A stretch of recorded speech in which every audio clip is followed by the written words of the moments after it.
cintanya Khadijah kepada Rasulullah itu luar biasa. Sehingga Khadijah mau berkorban untuk mendukung dakwah Nabi dari seorang perempuan yang memiliki harta miliaran sampai jatuh miskin. Coba teman-teman bayangin seorang perempuan yang nikah dengan Nabi itu, Nabi gak punya apa-apa loh. Nabi anak yatim yang dirawat atau dipelihara oleh pamannya yang miskin. Lalu ketika Nabi punya sedikit modal, maka kemudian Khadijah melamar Nabi. Walaupun secara resminya Nabi yang melamar Khadijah, tapi kalau dilihat prakteknya Khadijah duluan yang melamar Nabi. Artinya yang kaya dalam status mereka berdua itu adalah Khadijah. Lalu hiduplah Nabi bersama Khadijah kurang lebih 15 tahun dalam kenikmatan, dalam keberlimpahan, sampai kemudian tiba-tiba Nabi dapat wahyu. Tidak sekalipun Khadijah mengeluh terhadap Nabi, yang gara-gara Nabi jadi seorang Rasul, gara-gara suaminya menjadi seorang Rasul, akhirnya kehidupan mereka menjadi susah. Gak pernah Khadijah mengeluh. Kenapa?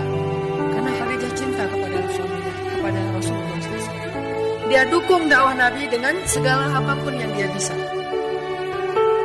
Sampai ketika Khadijah wafat, maka Khadijah hampir tidak punya warisan apa-apa untuk diwariskan kepada putri-putrinya. Ini seberapa besar pengorbanan Khadijah untuk Rasul. Dan karena itu juga Nabi SAW sangat mencintai Khadijah. Dan tidak pernah ada seorang perempuan pun yang bisa menggantikan posisi Khadijah di hati Rasulullah SAW. Sampai akhirnya setelah Nabi menikah lagi dengan istri-istri yang lain, termasuk Aisyah, Nabi masih sering menyebut-nyebut tentang Khadijah. Jadi kalau bahasa kita sebetulnya Nabi itu gak bisa move on dari Khadijah. Gak bisa. Kenapa gak bisa move on dari Khadijah? Karena dari Khadijah lah Rasulullah melihat cinta sejati. Kalau Aisyah itu cinta yang warna-warni, yang penuh dengan hal-hal yang indah, itu Aisyah. Tapi kalau Khadijah, cinta yang utuh, cinta yang sempurna. Di dalamnya ada tawa, di dalamnya ada air mata, di dalamnya ada pengorbanan, di dalamnya ada segala hal. Khadijah. Sehingga walaupun sudah menikah dengan Aisyah yang sangat-sangat cantik, bidadari, Rasulullah masih nyebut-nyebut tentang Khadijah. Kamu tahu nggak Khadijah kayak gimana?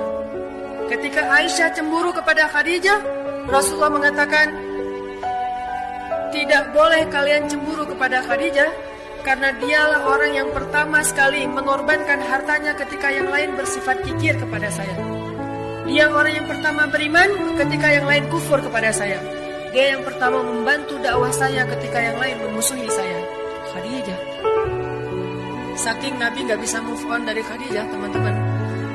Kalau ada sepupu-sepupu Khadijah yang datang ke rumah Nabi, suaranya mirip suara Khadijah, logat ngomongnya itu mirip logat Khadijah.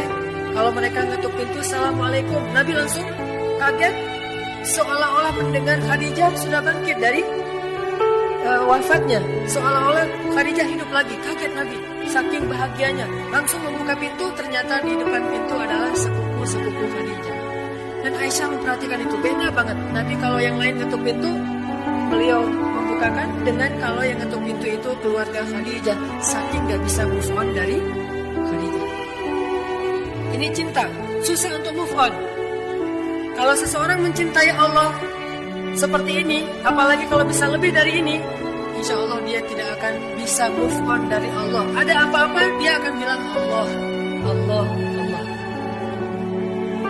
Ada masalah, iya karena abu dua, iya karena nasta'in. La haula wala quwata illa billah, hasbiyallahu wa ni'mal wakil. Apalagi kalimat-kalimat Allah terus, karena dia tidak bisa move on dari Allah Subhanahu wa taala. Dan dia tidak mau melupakan Allah sebagaimana Nabi tidak mau melupakan Khadijah. Kenapa? Cinta.